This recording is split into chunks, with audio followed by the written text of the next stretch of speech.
Yusufu. Agano la Kale alienda Misri, Yesu naye anaenda Misri. Kuna masomo ya namna hiyo mengi tu. Sasa katika hili ni kwamba tuseme Yesu hakwenda Misri, alafu tuchukue hoja ya pasta ambayo anaamini kuwa Yesu angekuwa mfalme Israeli. Unasema haya, Yesu kawa mfalme wa Israeli. Haya, wokovu wa ulimwengu kwa maoni yako ungekuwaje? Kama katika siku za Midian, maana silaha zote za mtu mwenye silaha wakati wa mshindo na mavazi yaliyoviringishwa katika damu yatakuwa tayari kuteketezwa, yatakuwa kuni na kutiwa motoni. Sasa hii mistari mitano ina narrate maisha ya kawaida kabisa walioishi watu wa enzi hiyo. Watu wa nyakati za Isaya waliishi gizani, hawakuwa na tumaini, wamevunjika moyo.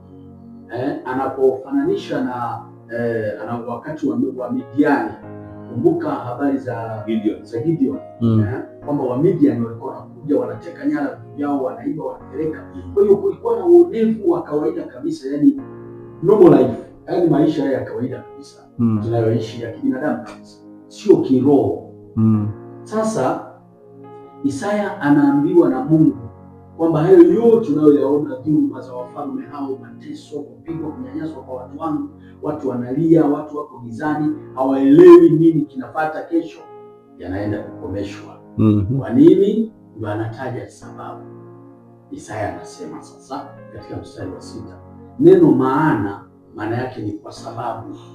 Ukisoma katika lugha ya Kiingereza pale juu, neno maana yake ni kwa sababu. Soma huo mstari wa 6. Maana kwa ajili yetu mtoto amezaliwa, tumepewa mtoto mwanamume, na uweza wa kifalme utakuwa begani mwake, naye ataitwa jina lake Mshauri wa Ajabu, Mungu mwenye nguvu, Baba wa milele, Mfalme wa amani. Maongeo ya enzi yake na amani hayatakuwa na mwisho kamwe. Katika kiti cha enzi cha Daudi na ufalme wake, kuuthibitisha na kuutegemeza kwa hukumu na kwa haki, tangu sasa na hata milele. Wivu wa Bwana wa majeshi ndio utakayotenda hayo. Sasa hapa unaweza ukaona kwamba yale yote yaliyotajwa katika mstari wa kwanza na nabii Isaya yanakuja kukomeshwa na huyu mtoto anayezaliwa. Wakati huu nabii unatolewa ulidumu kwa kipindi kirefu, almost miaka 400 na kitu kabla haijatokea. Mwaka wa 4 ndipo huyu mtoto anakuja kuzaliwa. Huyu mtoto anapokuja kuzaliwa, anazaliwa kama ilivyonenwa na nabii Isaya. Nabii Isaya anazaliwa kwa ajili ya nini? Kwa ajili ya kukomesha dhiki iliyokuwa inaendelea katika maisha ya watu.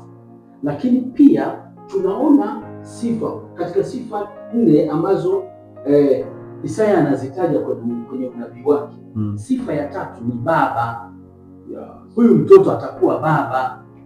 Sasa tukija katika hali ya kawaida, hakuna baba asiye na mama na hakuna baba asiye na watoto. Kwa hiyo kwa maelezo mengine, Mungu ana mpango wa kuja kupokonya kizazi kilichopotezwa na Adamu, kikapotelea mikononi mwa nyoka. Ambapo hata Yesu mwenyewe baada ya kuwa wamemkataa na kumtesa, unajua aliwahi kusemaje? Akasema, enyi kizazi cha nyoka, nani aliyewaonya kuikimbia hukumu inayokuja? Na alikuwa anaongea maneno haya kwa hasira, kwa ghadhabu, kwa sababu anawaambia watu jambo ambalo huwa linaleta kidogo, linawachanganya watu. Na hata mtazamaji atakayetazama hapa akiona nikiongea hivi anaweza asielewe. Huwa anawaambia hivi, ukombozi wa mwanadamu bado haujakamilika. Tuko kwenye mchakato wa ukombozi. Na ndio maana Paulo anaandika katika Efeso sura ya 4 mstari wa 11, anasema naye alitoa wengine kuwa manabii, wengine kuwa mitume, wengine wainjilisti na kadhalika, kwa lengo la kukamilisha mwili wa Kristo, ili kazi ya injili na huduma ipate kutendeka kamilika. By the way, mwili wa Kristo ni incomplete mpaka hapa leo tunapoongea. Ndio maana yeye mwenyewe Yesu akatoa hawa, akasema ngoja niinue hawa wainuke, wabaki wanafanya hiyo kazi. Kwa nini? Kwa sababu mimi niliyekuwa nimepewa kuifanya sijaikamilisha.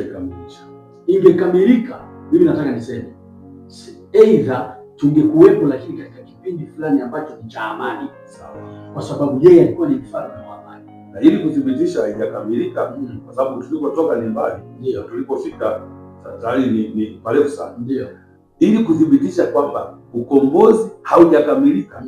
Katika Yohana 16 mstari wa 12 anasema ningali ninayo mengi mno ya kuambia, sasa hivi muda utoshi, haiwezekani niondoka, nikiondoka na waletea atakuja atakayekuwa na waambia. Sasa tunaona kutokana na unabii huu wa Isaya tunaona maisha ya Yesu katika pande mbili, sawa, na ambayo walimu wengi wa teolojia, na nafikiri hata wewe mkurugenzi umewahi pengine kuambia wanafunzi wako kwamba Yesu alikuwa ni mwanadamu kwa 100% na alikuwa ni Mungu kwa 100%.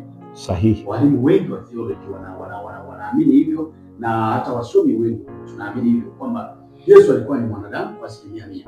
Kwa hiyo katika 100% za mwanadamu lazima alipaswa kuyaishi yale yote ambayo ni ya pertaining that humanity, yale yote ambayo ni ya huo binadamu, kuoa, kufadha, kulea watoto, kula, kunywa, kulala.